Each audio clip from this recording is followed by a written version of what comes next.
me just make sure I clarify where I stand on this again.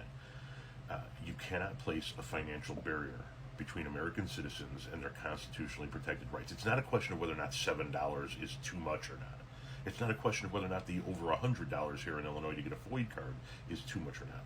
You cannot place a financial barrier between American citizens and their right to exercise their constitutionally protected rights. Okay? You can't put a financial barrier in between an American citizen and their right to vote. Poll tax, you've heard of that.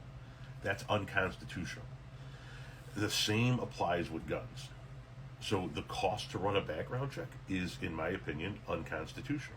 The cost for a FOID card is unconstitutional. I would like to see anybody that owns a gun have to go through annual continued training and annual mental screening. I think that cost should be picked up by the government. If it's a government-imposed thing that you need to get in order to exercise your right, there cannot be a cost associated with it. That's why I'm in favor of stripping away sales tax on guns. We can charge $1,000 a bullet in tax if we want to. Ammo isn't called out in the Constitution. Arms are. So there should be no sales tax to buy a gun.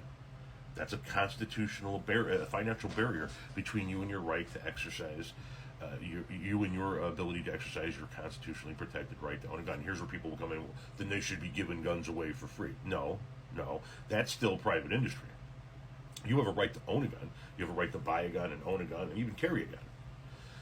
But you don't have a right to be given somebody else's services. Now here's where people will come in and go, you mean like universal health care? We've already talked about that shit. Doctors are not going to be forced to give away their services free of charge. Now back to the gun debate. You got to go buy your gun from a private manufacturer. If the government was in the business of handing out guns, it'd be a different story. But if there's a private manufacturer, you got to buy your gun. The government cannot put any financial barrier in between you and that seller, that buying that gun. The ID to get the gun should be free. The documentation to get the ID should be free. The sales tax should be eliminated. FOID background checks, federal background checks, that should all be free, because essentially those are all forms of poll taxes. Now, is that going to happen? Of course not. It's never going to happen. But in my opinion, it should happen that way. And I'm no big fan of guns. I don't go walking around with my guns. Hell, I can't even tell you the last time I shot a gun. But whether we like it or we don't like it, we have foundational documentation in this country that we have to abide by. And